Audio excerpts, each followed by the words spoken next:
Guys, welcome back to our channel. Hope you are doing fine.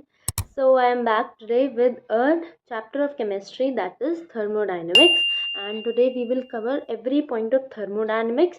We will cover thermochemistry in the next lecture, and in this lecture we will cover only and only thermodynamics. इस chapter के जितने भी numericals के formulas हैं सब कुछ एक जगह पे कंबाइंड है. जितनी थ्योरी इससे पूछी जाती है वो सब कुछ एक जगह पे कंबाइंड है. आप इसको बिल्कुल देख के अपना जब जब भी आप पेपर लिखोगे तो आपको समझ में आ जाएगा डिफरेंस कि आपको कितना लर्न हुआ जब चीज़ें एक जगह पे होती हैं. और जो चीज़ें आप भूल जाते हो, जो आप रिवाइज करते टाइम ध्यान नहीं देते हो कि ये भी पॉइंट रखा जा सकता है, इस पॉइंट से भी क्वेश्चन बन सकता है, वो सारे पॉइंट्स आज इंक्लूडेड हैं. So let's start this chapter. इसको करने के बाद हम क्वेश्चन प्रैक्टिस भी करेंगे आने वाले लेक्चर्स में थर्मोडायनेमिक्स और थर्मोकेमिस्ट्री की, तो ये चैप्टर बिल्कुल सॉलिड हो जाएगा. तो चलिए स्टार्ट करते हैं. भाई हम थर्मोडायनेमिक्स पढ़ रहे हैं. थर्मो मतलब क्या होता है? हीट. इसका मतलब ये है कि हम इस चैप्टर में हीट रिलेटेड बातें करने जा रहे हैं. तो देखो, सबसे पहले हम बात करते हैं यूनिवर्स क्या होता है. मान लो आप कुछ भी कर रहे हो, आप मान लो किचन में खाना बना रहे हो, तो आपने एक फ्राई पैन चढ़ाया, उसमें एक एग डाला, आप एग बना रहे हो. तो वो जो एग और फ्राई पैन है वो क्या है आपका? वो सिस्टम है. और आपके चारों ओर क्या है? वो सराउंडिंग है. तो यूनिवर्स किसको मिला के बनता है? सिस्टम और सराउंडिंग से. एग और फ्राई पैन क्या है? उसका सिस्टम है जहाँ पे सारा काम हो रहा है, और आपके चारों ओर क्या है? सराउंडिंग है. और सिस्टम और सराउंडिंग को मिला के क्या बोलते हैं हम? यूनिवर्स बोलते हैं. ठीक है, इतनी बात क्लियर है. अब ये जो सिस्टम है वो तीन टाइप का हो सकता है: ओपन, क्लोज एंड आइसोलेटेड. तीन टाइप का सिस्टम है. कौन कौन सा? Open, close and isolated. नाम से ही समझ में आ रहा है. सबसे पहला सिस्टम है ओपन. कोई भी चीज़ ओपन होगी तो हर चीज़ का एक्सचेंज क्या हो सकता है? उसमें हो सकता है. तो ओपन में क्या होगा? मास का एक्सचेंज हो सकता है और एनर्जी का एक्सचेंज हो सकता है. Both can be exchanged. Mass भी एक्सचेंज हो जाएगा, एनर्जी भी एक्सचेंज हो जाएगी. जैसे मान लो हम पानी उबालते हैं, तो उस पानी को ढको नहीं किसी लिड से, खुला रहने दो. तो जब उबालोगे तो क्या होगा? थोड़ी देर बाद पानी वेपराइज होना शुरू हो जाएगा. तो एनर्जी का तो एक्सचेंज हुआ ही हुआ है, और मास का भी एक्सचेंज हुआ. क्यों? क्योंकि पानी वेपराइज हो रहा है. इसका मतलब जिस पैन में पानी उबालने के लिए रखा था उस पैन में पानी क्या हो जाएगा? थोड़ी देर बाद कम हो जाएगा. तो मास और एनर्जी का दोनों का क्या हुआ? एक्सचेंज हुआ. एग्जाम्पल ह्यूमन बॉडी भी है. हमारी ह्यूमन बॉडी है, हम लोग एक्सचेंज ऑफ गैसेस तो करते ही रहते हैं, सांस तो लेते ही रहते हैं. तो ये क्या है? हम लोग क्या है? एक ओपन सिस्टम है. याद रखना इस एग्जाम्पल को, यहाँ से क्वेश्चन बन सकता है कि human body is an example of open system. All reactants reacting in the air. क्योंकि क्या होता है? जितने भी रिएक्टेंट्स हैं वो क्या कर रहे हैं? एयर में रिएक्ट कर रहे हैं. ठीक है. फिर हम आते हैं क्लोज सिस्टम पे. Only energy can exchange. इसमें क्या होगा? मास का एक्सचेंज नहीं होगा. अभी मैंने जो एग्जांपल दिया, पानी को ढक दो. अगर मान लो पहले तुमने ओपन में क्या करा था? पानी को खुला छोड़ा था. अब क्या करो? पानी को ढक दो. तो क्या मास का एक्सचेंज हो पाएगा? नहीं ना. जितना भी पानी वेपराइज होगा वो उस प्लेट के क्या होगा? वहीं पर उस प्लेट के बॉटम पे वापस से उसी पैन में आ जाएगा, और वहां पे उस प्लेट के बॉटम पे क्या दिखेंगे? छोटे छोटे ड्रॉपलेट्स दिखेंगे. तो क्या होगा? सिर्फ एनर्जी का एक्सचेंज होगा यहाँ पे. क्लोज्ड आयरन और स्टील वेसल. क्लोज्ड आयरन और स्टील वेसल वैसे ही बताया, पानी उबालने के लिए एक स्टील वेसल लिया था आपने. ठीक है. फिर आता है आइसोलेटेड सिस्टम. आइसोलेटेड सिस्टम में क्या होता है? नीदर एनर्जी नॉर मास का चेंज. कोई भी चेंज नहीं हो सकता. जब हम स्कूल जाते हैं तो क्या करते हैं? ठंडियों में या गर्मियों में, ठंडियों में गर्म पानी लेके जाते हैं फ्लास्क की बोतल में, और गर्मियों में ठंडा पानी लेके जाते हैं फ्लास्क की बोतल में. क्यों फ्लास्क की ही बोतल में क्यों लेके जाते हैं? प्लास्टिक की भी तो बोतल में ले जा सकते हैं. क्योंकि फ्लास्क एक आइसोलेटेड सिस्टम है. अगर फ्लास्क की बोतल में पानी भर के फ्रिज में रख दो तो वो क्या ठंडा होगा? नहीं होगा, क्योंकि उससे कोई भी एनर्जी का एक्सचेंज नहीं हो रहा है, उससे कोई भी मास का एक्सचेंज नहीं हो रहा है. अगर गर्म पानी को फ्रिज में रख दो फ्लास्क में करके, क्या वो ठंडा हो जाएगा? नहीं होगा. ठीक है. तो क्या होगा? रिएक्शन इन अ थर्मोफ्लास्क कैसी है? एक आइसोलेटेड सिस्टम है. थर्मोडायनेमिक्स वेरिएबल्स की बात करते हैं. एक होता है स्टेट फंक्शन, एक होता है पाथ फंक्शन. एक होता है स्टेट फंक्शन, एक होता है पाथ फंक्शन. देखो, पाथ से याद रखो. पहले पाथ फंक्शन पढ़ते हैं. पाथ मतलब इट डिपेंड्स ऑन पाथ. क्या होता है? It depends on path. और स्टेट, पाथ, पाथ याद हो गया. पाथ का क्या है? It depends on path. और स्टेट का क्या होगा? It does not depend on path, it just depends on the initial and final position. ठीक है। पाथ में क्या होता है कि मान लो आप अपने घर से एक कैफ़े जा रहे हो, आप अपने घर से एक कैफ़े जा रहे हो, तो आप अपने घर से निकले, आप एक दुकान पे गए, मम्मी ने कुछ सामान खरीदने को बोला था, फिर आप दूसरी दुकान पे गए, फिर आप कैफ़े गए। तो क्या हुआ, आप घर से निकले, आप पहली दुकान पे गए, फिर दूसरी दुकान पे गए, फिर कैफ़े में गए। तो हमने, अगर ये है आपकी इनिशियल पोजीशन जो कि आपका होम था, होम से सीधा कैफे पे आप चले गए, तो ये क्या होगा, यहाँ से हमने इनिशियल पोजीशन देखी और फाइनल पोजीशन देखी, तो ये क्या हो गया, स्टेट फंक्शन हो गया। और अगर हम आपका पूरा पाथ देखें कि आपने इतनी देर में कितना पाथ ट्रैवल किया, तो आप अपने घर से निकले, फिर आप पहली दुकान गए, फिर दूसरी दुकान गए, फिर कैफे गए, तो ये क्या हो गया, पाथ फंक्शन हो गया। तो ऐसे ही कुछ वेरिएबल्स होते हैं, कुछ ऐसे टर्म्स होते हैं जो कि या तो पाथ पे डिपेंड करते हैं, और कुछ ऐसे होते हैं जो स्टेट पे डिपेंड करते हैं। तो पहले हम स्टेट वाले देख लेते हैं। ये आपका डेल्टा यू है। डेल्टा यू क्या होता है, अभी हम आगे बात करेंगे। It is internal energy. Delta S क्या होता है, it is entropy. Delta H क्या होता है, इट इज एंथैल्पी। और डेल्टा जी क्या होता है, it is Gibbs free energy. These all are state functions, they do not depend on the path taken, they just depend on the initial and the final position. Whereas the path function example है उसका heat capacity. Heat capacity depends on the path taken. Okay, now we talk about the properties. Properties दो type की होती है, एक होती है intensive, एक होती है आपकी extensive. तो इंटेंसिव प्रॉपर्टी और एक्सटेंसिव प्रॉपर्टी क्या होती है। जो आपकी एक्सटेंसिव प्रॉपर्टी होती है, it depends on the amount और size of substance. It depends on the amount और साइज ऑफ सब्सटेंस। कैसे याद रखोगे, इंटेंसिव में देखो इन आ रहा है, इन मतलब इंडिपेंडेंट ऑन द अमाउंट और साइज ऑफ सब्सटेंस। और एक्सटेंसिव क्या है, जो आपकी एक्सटेंसिव प्रॉपर्टी है वो आपने कितना अमाउंट लिया है उस सब्सटेंस का, उस पर डिपेंड कर रही है। पर इंटेंसिव में इन आता है और इंडिपेंडेंट में भी इन आता है। तो intensive is independent of the amount और size of the substance that you have taken. पहला डिफरेंस। आपकी जो ये जो एक्सटेंसिव वाली प्रॉपर्टीज होती हैं, ये कैसी होती हैं, एडिटिव होती हैं। कैसी होती हैं, एडिटिव होती है, आप इनको ऐड कर सकते हो। जो आपकी इंटेंसिव प्रॉपर्टीज होती हैं, ये नॉन एडिटिव होती हैं। कैसी होती हैं, नॉन एडिटिव होती हैं, आप इनको ऐड नहीं कर सकते। For example extensive, E for extensive, E for energy. जितनी भी एनर्जीज हैं वो क्या होती हैं, एक्सटेंसिव। कभी भी कोई भी ऑप्शन में आपको ऐसे ऑप्शन दिए जाते हैं, आइडेंटिफाई और classify the following on the basis of extensive और इंटेंसिव। तो आप कैसे क्लासिफाई करोगे, जहां पर भी कोई भी एनर्जी दिख जाए, कोई भी एनर्जी, वो क्या होगी, एक्सटेंसिव एनर्जी होगी, एक्सटेंसिव प्रॉपर्टी होगी, है ना। तो आप एक्सटेंसिव के लिए क्या याद रखोगे, ऑल एनर्जीज, कोई भी एनर्जी हो दैट इज एक्सटेंसिव। मास, मास क्या है, अमाउंट ऑफ सब्सटेंस है ना। मास डिपेंड कर रहा है कि कितना अमाउंट लिया गया है। वॉल्यूम डिपेंड करता है आपने कितना वॉल्यूम लिया है ना। और फिर आपके number of moles, number of moles depend करते हैं। नंबर ऑफ मोल्स का फॉर्मूला क्या होता है, weight upon molecular mass. So it depends on the weight of substance that you have taken. Entropy भी है। एंट्रोपी में क्या होता है, जितना ज़्यादा सब्सटेंस होगा उतनी ज़्यादा क्या होगी, उसकी रैंडमनेस होगी, उतना ज़्यादा उस सब्सटेंस के अंदर मॉलिक्यूलर मूवमेंट होगा, इसी को एंट्रोपी बोलते हैं। फिर heat capacity also depends on the amount of substance that is taken. फिर आते हैं एक इम्पॉर्टेंट बात, ऑल एनर्जीज आर एक्सटेंसिव। मैंने क्या कहा था अभी, कोई भी एनर्जी दिख जाए आप उसको क्या मार्क करोगे, एक्सटेंसिव। लेकिन उसकी एक कंडीशन है कि सारी एनर्जी एक्सटेंसिव होती हैं, but when expressed in the terms of joule per mole, joule per kilogram and joule per gram, जब ये यूनिट लगी होगी किसी भी एनर्जी में तो वो इंटेंसिव कहलाएगी।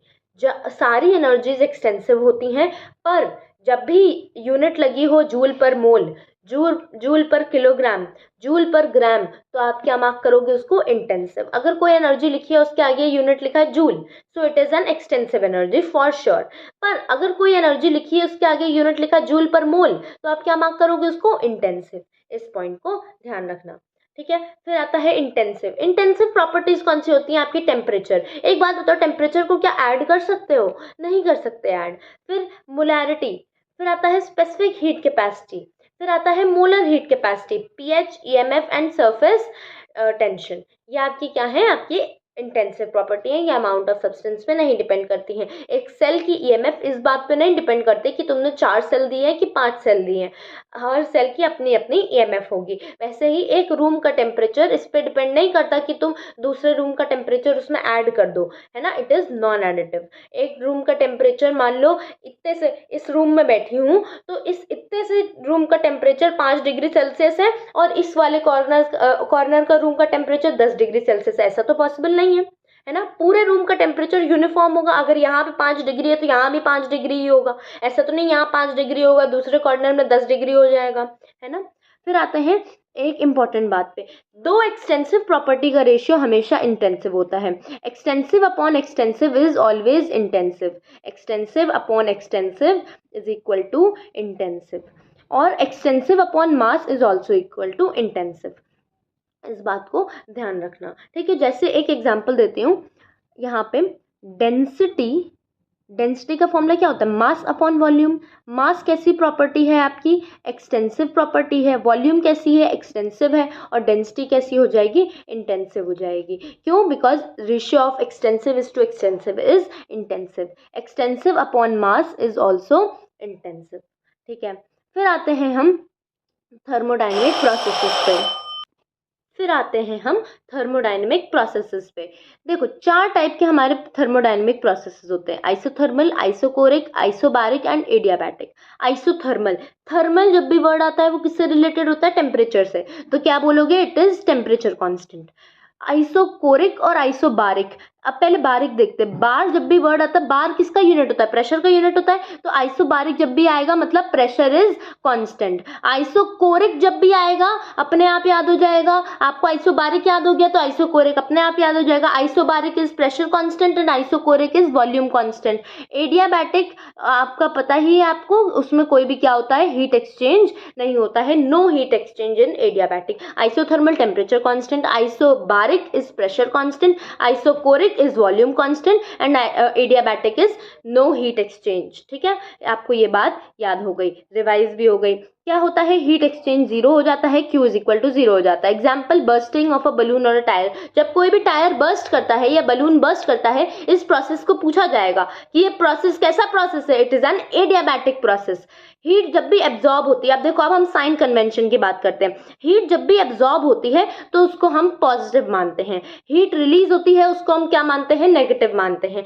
ये पॉइंट आपके न्यूमेरिकल्स में काम आएगा। कहेगा न्यूमेरिकल कि heat is absorb to a system, 50 kilo joule of heat is absorb to a system, तो आप कैसा लोगे, प्लस 50 किलो जूल। अगर आपसे कहे 50 kilo joule of heat is release from the system, तो आप कैसा लोगे, माइनस 50 किलो जूल लोगे, ठीक है।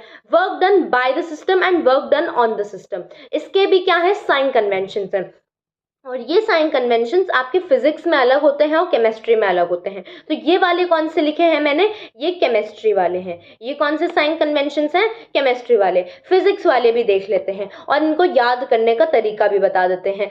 Work done by the system is, इस केस में, केमिस्ट्री के केस में, work done by the system is negative. ये थोड़ा ऊपर शिफ्ट हो गया है, यहाँ पे लिखा है work done by the system is negative, work done by the system is negative, work done on the system is positive. अगर मान लो कोई सिस्टम है, उस पर तुम काम कर रहे हो, मान लो कोई भी चीज़ है, मान लो ये कोई चीज़ है और यहाँ पे मैं क्या कर रही हूँ, इसके ऊपर वर्क कर रही हूँ, इसको दबा रही हूँ, तो क्या हो रहा है, उस सिस्टम पे काम हो रहा है। तो ऐसे ऐसे करोगे तो क्या होगा, उसका कंप्रेशन होगा, तो work done on the system is compression. अब मान लो ये सिस्टम है और ये किसी चीज पे काम कर रहा है, तो ये क्या कर रहा है, एक्सपैंड कर रहा है। So work done by the system is negative and work done on the system is positive, क्योंकि सिस्टम को खुद काम नहीं करना पड़ रहा है, सिस्टम को क्या हो रहा है, खुद काम नहीं करना पड़ रहा है, तुम उसको काम करके दे रहे हो, तो क्या हो जाएगा, वो work done on the system will be positive and work done by the system will be negative, ठीक है। ये हो गई हमारी केमिस्ट्री की भाषा में। अब हम देखते हैं इसको फिजिक्स की भाषा में। फिजिक्स में क्या होता है, उल्टा हो जाता है, work done on the system is negative. कैसा है work done on the system, negative है। और work done by the system कैसा होता है, work done by the system is positive. अब इसको याद कैसे करोगे, देखो मैंने लॉजिकली तो तुम्हें समझा दिया, लेकिन एग्जाम में बहुत कंफ्यूजन होता है इसमें, तो कैसे याद रखोगे, खाली फिजिक्स वाला याद रखना और केमिस्ट्री वाला अपने आप याद आ जाएगा। क्या करोगे, फिजिक्स वाला याद रखोगे, केमिस्ट्री वाला अपने आप याद हो जाएगा। तो फिजिक्स वाले में ऐसे याद रखना, ऑन में एन आता है, और नेगेटिव में भी n आता है। तो ऑन वाला क्या होगा, work done on the system लिखा हो तो उसको फिजिक्स में अगर नेगेटिव ले रहे हैं तो केमिस्ट्री में पॉजिटिव लेंगे। देखो यहाँ पे ऑन द सिस्टम में क्या ले रहे थे, हम नेगेटिव ले रहे थे फिजिक्स में, तो केमिस्ट्री में क्या हो गया, ये पॉजिटिव हो गया। और work done by the system कैसा लोगे, अगर फिजिक्स में n आ रहा है तो नेगेटिव वाला होगा, और बाय द सिस्टम ऑटोमेटिकली कैसा हो जाएगा, पॉजिटिव हो जाएगा। तो work done by the system अगर फिजिक्स में पॉजिटिव है तो केमिस्ट्री में कैसा होगा, वो नेगेटिव होगा। तो ये बात हो गई आपकी क्लियर। अब देखते हैं एक्सपेंशन और कॉन्ट्रैक्शन वाली बात, एक्सपेंशन और कंप्रेशन वाली। तो एक्सपेंशन में क्या हो रहा है, किसी भी चीज, कोई भी चीज अगर खुद काम कर रही है तो क्या हो रही है, एक्सपैंड हो रही है। और अगर किसी चीज पे काम करना पड़ रहा है, कोई चीज यहाँ पे रखी है, मैं उसको कूट रही हूँ और उसके ऊपर मैं काम कर रही हूँ, तो क्या हो जाएगा, उसका कंप्रेशन हो जाएगा। तो यहाँ पे क्या होगा, ये एक्सपेंशन होगा, ये कंप्रेशन होगा। फिजिक्स में जस्ट उल्टा हो जाएगा। ठीक है, इतनी बात आपकी क्लियर हो गई। फिर आते हैं, ऐसे ही याद रखना, और ये बहुत ज़्यादा इंपॉर्टेंट पॉइंट है आपके न्यूमेरिकल्स में। अगर आपका साइन कन्वेंशन गलत हो जाएगा तो आंसर गलत हो जाएगा, क्योंकि सारे कंफ्यूजिंग ऑप्शंस आपके न्यूमेरिकल के पेपर में मिलेंगे आपको। सारे कंफ्यूजिंग ऑप्शंस जो आप सोच सकते हो और आपको लगेगा ये ठीक है, ये ऑप्शन भी मैच हो रहा है, पर वो गलत हो जाएगा। इसलिए इस बात को याद रखना। N work done on the system is negative, N और एन नेगेटिव का आ रहा है, ये किस में है, फिजिक्स में है। तो work done on the system chemistry में कैसा हो जाएगा, पॉजिटिव हो जाएगा, जस्ट उल्टा। ठीक है, फिर आते हैं वर्क डन, नहीं पहले ये बात कर लेते हैं, temperature of the system is equals to temperature of surrounding. जब सिस्टम और सराउंडिंग का टेम्परेचर क्या हो जाए तो इक्विलिब्रियम की स्टेट आ जाती है। ठीक है, वर्क डन का फॉर्मूला क्या है, P delta V. Work done का क्या फॉर्मूला है, पी डेल्टा वी या फिर n R delta T. P V is equals to N R T की इक्वेशन पढ़ी होगी, तो क्या होता है, work done is equals to P delta V और is equal to N R delta T. 1 atm is equals to 1.01 into 10 की power 5 pascal. इसको याद रखना, यूनिट कन्वर्जन में काम आता है। 1 atm is equals to 1.01 into 10 की power 5 pascal. 1 litre ATM is equals to 101 joule. 1 litre ATM is equals to 101 joule. इन दोनों को याद रखना। फिर आता है first law of thermodynamics. First law of thermodynamics की क्या इक्वेशन है, delta U is equals to delta Q plus delta W. Delta U क्या है, आपकी इंटरनल एनर्जी, डेल्टा क्यू है आपकी हीट है, और डेल्टा डब्ल्यू क्या है, आपका वर्क है। अगेन ये इक्वेशन फिजिक्स में अलग होती है, ये इक्वेशन क्या होती है, फिजिक्स में अलग हो जाती है। Delta U is equals to delta Q plus delta W आपकी केमिस्ट्री में है, ये इक्वेशन किस में है, केमिस्ट्री में है। और फिजिक्स में इसकी इक्वेशन क्या हो जाती है, delta Q is equals to delta U plus delta W. ये आपकी किसकी इक्वेशन है, फिजिक्स की इक्वेशन है। तो इसको ध्यान रखना। अभी सिर्फ केमिस्ट्री वाली याद रखो, जब फिजिक्स में पढ़ना तो उसको तब याद रखना। ठीक है, अभी हमने सिर्फ केमिस्ट्री वाली याद रखी है। अब देखते हैं, ये हो गई हमारी delta U is equals to delta Q plus delta W. ये है हमारी केमिस्ट्री की equation. Sorry isothermal processes. Isothermal में क्या होता था, टेम्परेचर कांस्टेंट होता था, तो हमने यहाँ पे क्या ले लिया, टेम्परेचर को जीरो ले लिया। एंट्रोपी, अब अगर मानो जो इंटरनल एनर्जी है आपकी, मतलब डेल्टा यू, तो internal energy is directly proportional to temperature. इस बात को याद रखो। कोई भी चीज़ क्या होगी, एनर्जी है, अगर वो इंटरनल एनर्जी है तो ऑफकोर्स से बात है वो टेम्परेचर पर डिपेंड करेगी। ठीक है, internal energy is directly proportional to temperature. अगर टेम्परेचर को जीरो रखा है तो इंटरनल एनर्जी भी कैसी हो जाएगी, जीरो हो जाएगी। तो delta Q plus delta W is equal to zero रख दिया हमने इस इक्वेशन के हिसाब से। Delta Q plus delta W is equal to zero, क्यों, क्योंकि टेम्परेचर जीरो है तो इंटरनल एनर्जी जीरो है। तो अब इस इक्वेशन को सॉल्व करो तो क्या आ जाएगा, delta Q is equals to minus of delta W. तो ये किस प्रोसेस के लिए है, आइसोथर्मल प्रोसेस के लिए। आइसोथर्मल प्रोसेसेस के लिए heat is equals to minus of work done. So this is important, इसको रटने की जरूरत नहीं है, ऐसे याद रखो। आइसोथर्मल में डेल्टा टी जीरो तो डेल्टा यू जीरो तो delta Q plus delta W is equal to zero, delta Q is equals to minus of delta W. Simple logic से याद रखो, रटो नहीं। ठीक है, आइसोकोरिक प्रोसेस में आते हैं। आइसोकोरिक में क्या होता था, डेल्टा वी जीरो होता था, आपका वॉल्यूम जीरो होता है। वॉल्यूम जीरो होगा तो वर्क डन जीरो हो जाएगा। क्यों वर्क डन जीरो हो जाएगा, क्योंकि work done is equals to P delta V. अगर इसको हमने जीरो बोल दिया, अगर ये हमारा डेल्टा वी क्या हो गया, यहाँ पे जीरो हो गया, तो क्या हो जाएगा, यहाँ पे हमारा वर्क डन भी तो जीरो ही हो जाएगा। तो work done zero, volume zero, तो delta Q is equals to delta U हो जाएगा, क्योंकि ये जीरो हो गया। तो क्या होगा, delta U plus is equal to delta Q हो जाएगा, is equal to N C V delta T हो जाएगा। क्या हो जाएगा, N C V delta T हो जाएगा। ये आपका बहुत बहुत बहुत इंपॉर्टेंट एक्सप्रेशन है। CV है, ये क्या है, specific heat at constant volume. क्या है, specific heat at constant volume. अब आते हैं हम अपने आइसोबारिक प्रोसेस पे। आइसोबारिक प्रोसेस में क्या होता है, delta W is equals to P delta V। So क्या ये हमें फॉर्मूला पता है, अभी हमने ऊपर पढ़ लिया। तो delta U is equals to delta Q plus delta W हो जाएगा आइसोबारिक में, क्योंकि इसमें कुछ भी जीरो नहीं हो रहा है, तो पूरी इक्वेशन एज इट इज जाएगी। एडियाबैटिक प्रोसेस में क्या होता है, Q जीरो हो जाता है ना, एडियाबैटिक में हीट एक्सचेंज नहीं होता, Q जीरो होता है, तो delta U is equals to delta W इसका एक्सप्रेशन हो जाएगा। एक क्वेश्चन बनता है इस पे कि ऐसा कौन सा प्रोसेस है जिसमें वर्क पाथ फंक्शन नहीं स्टेट फंक्शन हो जाता है। वैसे तो हम जानते हैं work is a path function. Work क्या है हमारा, पाथ फंक्शन है, वर्क इज पाथ फंक्शन।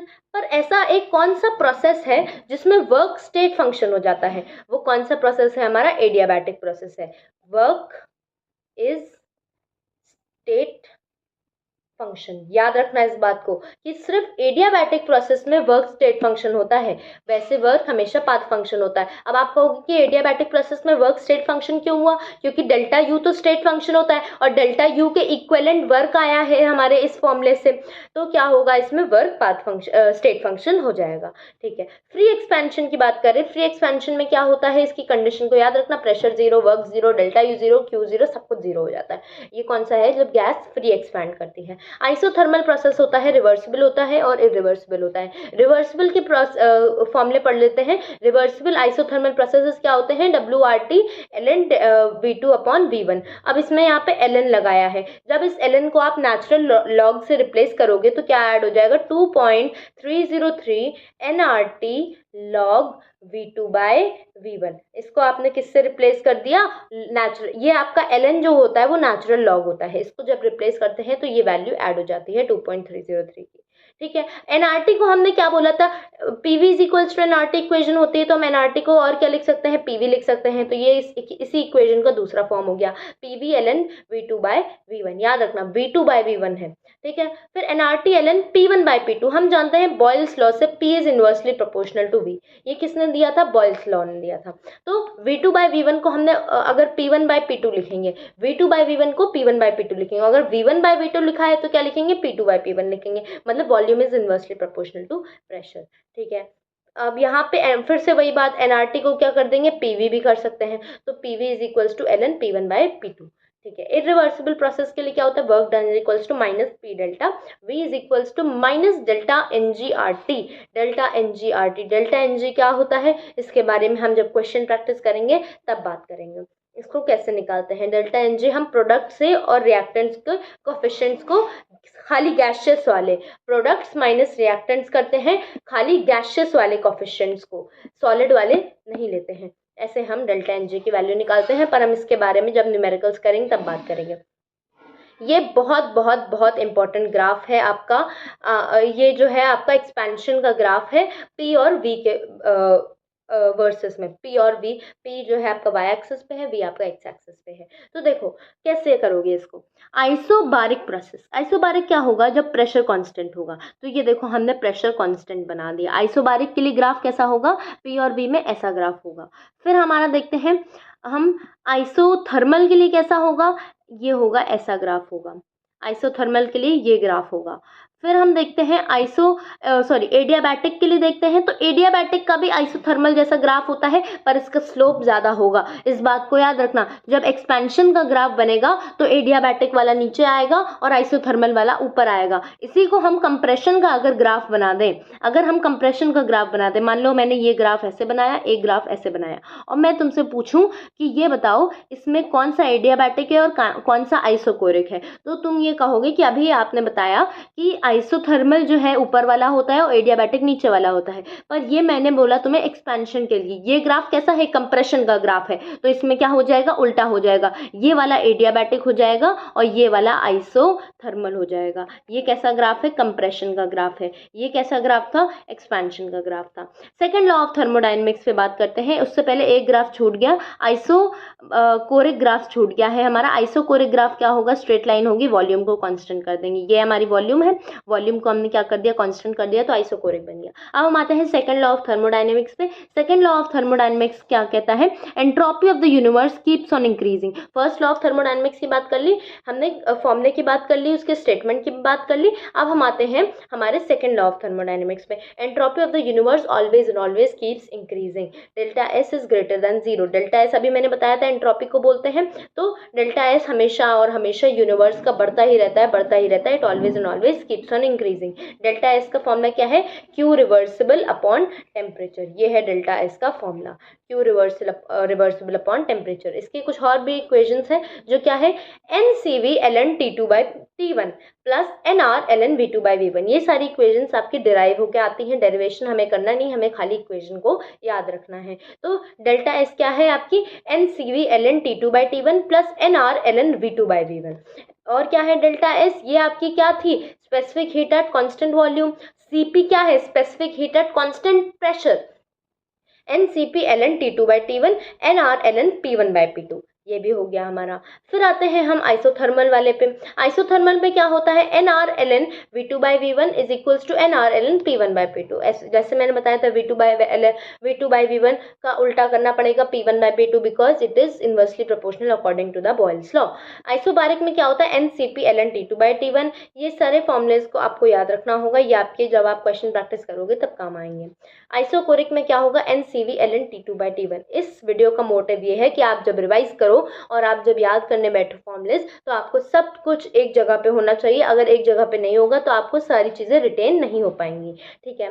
फिर आता है टेम्परेचर। अगर हम जानते हैं जब भी टेम्परेचर बढ़ाओ तो क्या होता है, रैंडमनेस इंक्रीज होती है, मॉलिक्यूल्स इधर उधर भागने लगते हैं। टेम्परेचर बढ़ाओगे तो काइनेटिक एनर्जी क्या होगी, इंक्रीज होगी। काइनेटिक एनर्जी इंक्रीज होगी, एंट्रोपी इंक्रीज होगी। एंट्रोपी क्या होती है, रैंडमनेस होती है। एंट्रोपी क्या होती है, रैंडमनेस होती है। जितना ज़्यादा पानी बॉयल होगा उतना क्या होगा, उसकी एंट्रोपी इंक्रीज होती जाएगी। Delta S is equal to Q reversible upon temperature. Q reversible को हम एंथैल्पी के फॉर्म में भी लिख सकते हैं, डेल्टा एच अपॉन टी। अब एंथैल्पी की बात कर लेते हैं, तो एंथैल्पी का स्टेटमेंट क्या है हमारा, इक्वेशन क्या है, delta H is equal to delta U plus P delta V. Delta H is equal to delta U plus P delta V. P delta V को हम delta N G R T भी लिख सकते हैं या फिर वर्क डन भी लिख सकते हैं। अब देखो डेल्टा एन जी जो हम ऊपर बात कर रहे थे, डेल्टा एन जी कैसे निकालते हैं, सिर्फ गैसेस के लिए होता है। प्रोडक्ट्स माइनस रिएक्टेंट्स कर लेते हैं, कोफिशिएंट्स जो बैलेंसिंग कोफिशिएंट्स होते हैं उनको प्रोडक्ट्स माइनस रिएक्टेंट कर लेते हैं, लेकिन सिर्फ गैस वाले, सॉलिड और लिक्विड वाले नहीं लेते हैं। तो देखो अगर delta N G greater than zero आता है तो delta H will be greater than delta U. ऐसे रख के देखो, यहाँ पे मान लो 2 आ रहा है, डेल्टा एन जी की वैल्यू क्या आ रही है, 2 आ रही है, और यहाँ पे हमारा क्या है डेल्टा एच। तो डेल्टा यू में 2 ऐड हुआ है, ऐसे समझो, डेल्टा यू में 2 ऐड हुआ है, तो क्या होगा, डेल्टा एच जो है, delta H is equal to delta U plus 2 R T आ रहा है। डेल्टा एन जी की वैल्यू हमने सपोज क्या करी, 2 सपोज करी है, तो delta H is equal to delta U plus 2 R T, मतलब डेल्टा यू में 2 आर टी ऐड करा है। डेल्टा यू में आपने 2 आर टी को ऐड करा है, तो वो क्या बन गया है, डेल्टा एच बन गया है। तो वो क्या होगा, डेल्टा एच कैसा होगा, ग्रेटर देन डेल्टा यू हो जाएगा। ऑफकोर्स से बात है, क्योंकि हमने डेल्टा यू में एक टर्म को ऐड करा है, तो वो क्या हो जाएगा, delta H will be greater than delta U. Delta N G is less than zero. मान लो इसको हम लिख देते हैं minus two R T.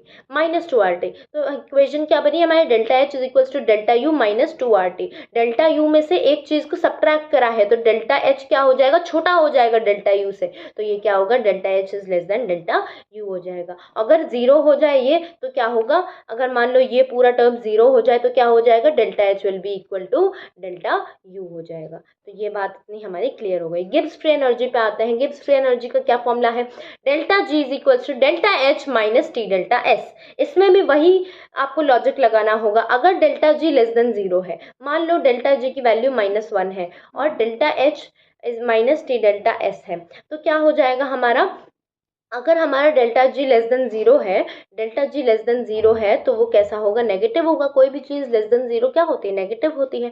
Delta G greater than zero होगा तो वो कैसा होगा हमारा, पॉजिटिव होगा। और डेल्टा जी अगर इक्वल टू जीरो होगा तो उसमें तो कोई साइन आएगा ही नहीं, है ना, वो जीरो पे तो कोई साइन नहीं होता। ठीक है, स्पॉन्टेनिटी की बात करते हैं। स्पॉन्टेनिटी मतलब कितना स्पॉन्टेनियसली, कितना जल्दी वो प्रोसेस हो रहा है within fraction of seconds. तो delta S greater than zero है, मतलब एंट्रोपी, डेल्टा एस क्या थी, एंट्रोपी थी हमारी, delta S greater than zero spontaneous process, delta S less than zero non spontaneous, delta S equal to zero equilibrium पे है। फिर delta G less than zero spontaneous, ऊपर क्या था, delta S greater than zero spontaneous, S for spontaneous and delta S for entropy. तो delta S अगर ज्यादा होगा तो आपकी स्पॉन्टेनिटी ज्यादा होगी, और डेल्टा जी अगर कम होगा आपका तो स्पॉन्टेनिटी ज्यादा होगी। इस कंडीशन को याद रखना, जब भी डेल्टा जी नेगेटिव होता है तो वो रिएक्शन कैसी होती है, स्पॉन्टेनियस होती है। नेगेटिव डेल्टा जी पे रिएक्शन स्पॉन्टेनियस होती है, और पॉजिटिव डेल्टा एस पे रिएक्शन स्पॉन्टेनियस होती है। तो एस को पॉजिटिव होना चाहिए और जी को नेगेटिव होना चाहिए, तभी रिएक्शन का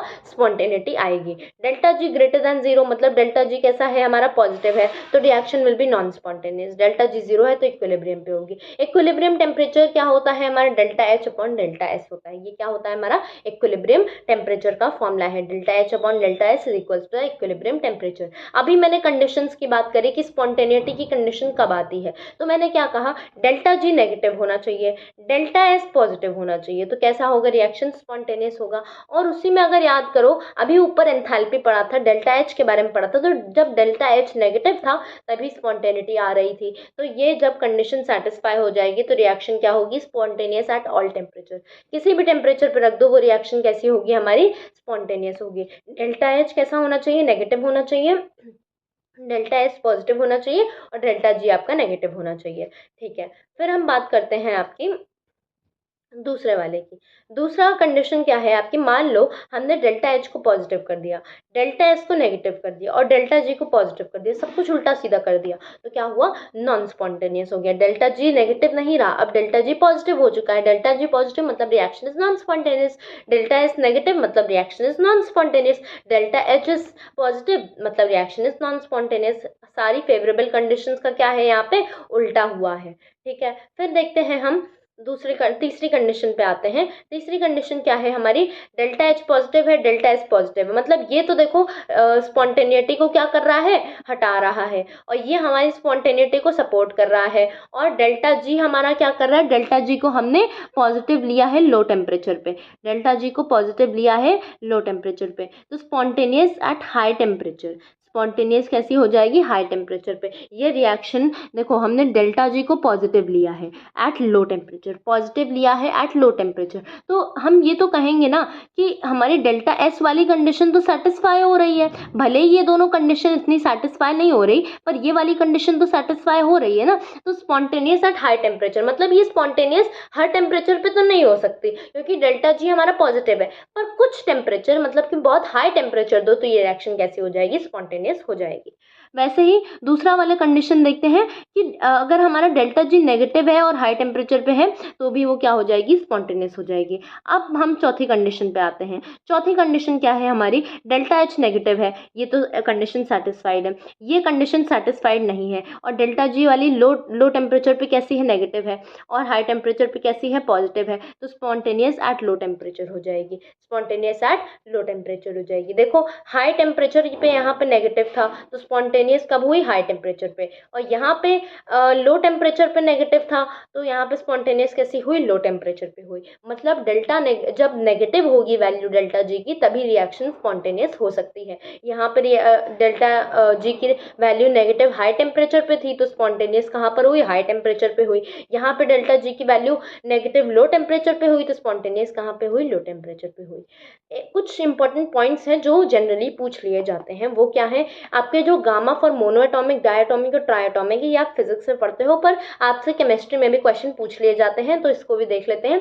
गामा फॉर मोनोएटॉमिक 5/3 होगा, क्या होगा, 5/3। डायटॉमिक के लिए क्या होगा, 7/5। कैसे याद रखोगे, इसको उल्टा कर देना, 5/3 को उल्टा कर देना, है ना, और यहाँ पे ऊपर 7 लगा देना 3 की जगह, ऐसे याद रख सकते हो। 5/3 को उल्टा करो, रेसिप्रोकेट कर दो, और 3 की जगह क्या लिख दो, 7 लिख दो। ट्राइएटॉमिक के लिए क्या होता है, 7/5 होती है। जो डायटॉमिक के लिए वही ट्राइएटॉमिक के लिए, लेकिन ये लीनियर वाली है। लीनियर ट्राइएटॉमिक गैस के लिए 7/5 होगी, और डायटॉमिक के लिए भी 7/5 होगी, मोनोएटॉमिक के लिए आपकी 5/3 होगी। ठीक है, अब आते हैं slope for adiabatic. Slope for adiabatic क्या होता है, minus gamma P by V. Slope for isothermal क्या होता है, -P/V। ये डायरेक्ट आपको याद रखना है, इससे आपसे क्वेश्चंस न्यूमेरिकल्स पूछे जा सकते हैं। वैसे ये मेजर पार्ट आपके फिजिक्स में एडेड है, ठीक है, लेकिन हम इसको यहाँ पर भी कवर कर लेते हैं। Slope of adiabatic is greater than the slope of isothermal. हमें दिख ही रहा है एडियाबैटिक में एक गामा का टर्म एक्स्ट्रा है, यहाँ पे एडियाबैटिक के स्लोप में एक गामा का टर्म एक्स्ट्रा है, तो स्लोप ऑफ एडियाबैटिक क्या है, ज्यादा है इससे आइसोथर्मल से। Delta S entropy is not a function of temperature. अभी हमने फॉर्मूला पढ़ा था कि delta S is equals to Q/T है, पर ये जो डेल्टा एस है ये टेम्परेचर पे डिपेंड नहीं करता है। It is not a function of temperature. बहुत बहुत बहुत इंपॉर्टेंट है, पूछा जाएगा is delta S is inversely proportional to temperature, is delta S direct function of temperature, you will answer no, it is not dependent on temperature. Entropy for a stretch rubber band is less than the unstretch rubber band. अब आप खुद सोचो, आप सोच रहे होगे कि जब आप रबर बैंड को स्ट्रेच करोगे तो उसके मॉलिक्यूल्स दूर दूर जाएंगे, है ना, तो उसकी एंट्रोपी ज़्यादा होगी, पर ऐसा नहीं होता। जो एंट्रोपी नॉर्मल रबर बैंड की होती है वो ज़्यादा होती है। ये एक नॉर्मल रबर बैंड है और ये एक स्ट्रेच रबर बैंड है, तो एंट्रोपी किसकी ज़्यादा होगी, इसकी ज़्यादा होगी, और एंट्रोपी इसकी क्या होगी, कम होगी, ठीक है, इस बात को याद रखना है। Entropy for a stretch rubber band is more entropy for a stretch rubber band is less and entropy for a normal rubber band is more, ठीक है। फिर आता है entropy is directly proportional to atomicity. Example ले लेते हैं, एक example है O2 और O3 का। तो O3 में देखो एटॉमिसिटी ज्यादा है, O के 3 मॉलिक्यूल्स हैं, यहाँ पे O के 2 एटम्स हैं, यहाँ पे कितने हैं, O के 3 एटम हैं, तो किसकी एंट्रोपी ज्यादा होगी, ऑफ कोर्स सी बात है O3 की ज्यादा होगी। O3 की एंट्रोपी क्या होगी, ज्यादा होगी, क्योंकि इसके पास 3 एटम में, ज्यादा रैंडमनेस होगी। जितने ज्यादा बच्चे एक कमरे में होंगे उतना ज्यादा शोर मचाएंगे, उतना ज्यादा इधर से उधर टहलेंगे, ठीक है। Entropy more for a bigger gas molecule. कोई भी गैस मॉलिक्यूल अगर ज्यादा बड़ा है और उनके सिग्मा बॉन्ड सेम है तो क्या होगा, entropy for a bigger gas molecule will be more. Question practice करेंगे और ज्यादा क्लियर हो जाएगा। During egg boil entropy increases cause of denaturation of protein. क्या होता है, आप सोचो, आप ये सोच रहे होगे कि जब एक एग बॉयल होता है तो क्या, जब एग को हम कच्चा तोड़ते हैं तो कैसा होता है, उसका योक ऐसे फैला फैला होता है, फैल जाता है, और जब हम उसको बॉयल कर देते हैं तो उसका योक कैसा हो जाता है, सॉलिड हो जाता है। तो आप तो ये सोच रहे होगे कि जो गैसेस होते हैं उनमें एंट्रोपी ज़्यादा होती है, गैस में एंट्रोपी या लिक्विड में एंट्रोपी ज़्यादा होती है। ये कैसा है, एग का योक कैसा फॉर्म में, लिक्विड फॉर्म में, ये कैसा है, सॉलिड फॉर्म में है। तो आप ये सोच रहे होगे कि ये लिक्विड फॉर्म में है मतलब इसकी एंट्रोपी ज्यादा होगी, सॉलिड फॉर्म में है एंट्रोपी कम हो जाएगी, पर ऐसा नहीं होता, उल्टा होता है। क्यों, क्योंकि यहाँ पे डीनेचुरेशन ऑफ प्रोटीन्स होता है। क्या हो जाता है, डीनेचुरेशन ऑफ प्रोटीन्स हो जाता है, प्रोटीन्स डीनेचर हो जाते हैं। इसलिए क्या होता है, ये ऐसे हो जाता है कि जो सॉलिड एग होता है, जो सॉलिड योक होता है, उसकी एंट्रोपी क्या हो जाती है, यहाँ पे ज्यादा हो जाती है, और इसकी लिक्विड वाली की एंट्रोपी क्या हो जाती है, कम हो जाती है। तो during egg boil entropy increases, during egg boil entropy increase होती है, डिक्रीज नहीं होती। And during egg boil entropy increases cause of denaturation of the proteins, ठीक है। फिर हम आते हैं, हमें ये सब पता है, बचपन से पढ़ते आ रहे हैं, entropy of gas is greater than liquid and greater than solid. क्यों, क्योंकि एंट्रोपी ऑफ गैस, गैस भैया दूर दूर होते हैं, उनके मॉलिक्यूल्स आपस में टहलते रहते हैं, मॉलिक्यूल्स है ना, स्पेसेस ज़्यादा होती हैं, इंटरमॉलिकुलर स्पेसेस, इसलिए उनकी क्या होती है, एंट्रोपी ज़्यादा होती है। उसके बाद लिक्विड की होती है, उस लास्ट में सॉलिड की होती है, सॉलिड्स में बहुत ही टाइट पैकिंग होती है। फिर क्या होता है, थर्ड लॉ ऑफ थर्मोडाइनमिक्स में पढ़ते हैं। थर्ड लॉ ऑफ थर्मोडाइनमिक्स क्या कहता है, हमने सेकंड लॉ ने क्या कहा था कि entropy of the universe keeps increasing. आपसे स्टेटमेंट वाइज पूछा जा सकता है कि सेकंड लॉ का स्टेटमेंट क्या है, entropy of the universe keep increasing. Third law का स्टेटमेंट क्या है, that entropy of a perfect crystalline solid at 0 kelvin, 0 kelvin पे कोई परफेक्ट क्रिस्टलाइन सॉलिड है तो उसकी एंट्रोपी 0 हो जाएगी। 0 केल्विन को क्या बोलते हैं हम, एब्सोल्यूट टेम्परेचर। क्या बोलते हैं, एब्सोल्यूट टेम्परेचर। फिर आते हैं delta H does not depend on catalyst. अगर किसी कैटलिस्ट को ऐड कर दो, क्या उसकी एंथैल्पी चेंज हो जाएगी रिएक्शन की, नहीं, एंथैल्पी रिएक्शन के कैटलिस्ट पे डिपेंड नहीं करती है। Delta H is equals to NCP delta T. ये क्या था, specific heat at constant pressure. CP क्या है, specific heat at constant pressure. तो ये आप याद रखोगे। और मैंने एक तो आपको ये बताया था delta H is equals to NCP delta T, और एक और क्या बताया था, delta H is equals to NCV delta T. अभी ऊपर इसके बारे में बात करी थी। ये दोनों फॉर्मूले बहुत बहुत बहुत इंपॉर्टेंट हैं आपके न्यूमेरिकल्स के लिए। ये आपकी क्या है, हीट एट कांस्टेंट वॉल्यूम है, ये आपका क्या है, हीट एट CP क्या है, हीट एट कांस्टेंट प्रेशर है। So this ends our chapter here. Thank you so much. And if you like the video and you want more such combining things for the whole chemistry, then please do subscribe to the channel and do like the video. Your like is my motivation. Thank you.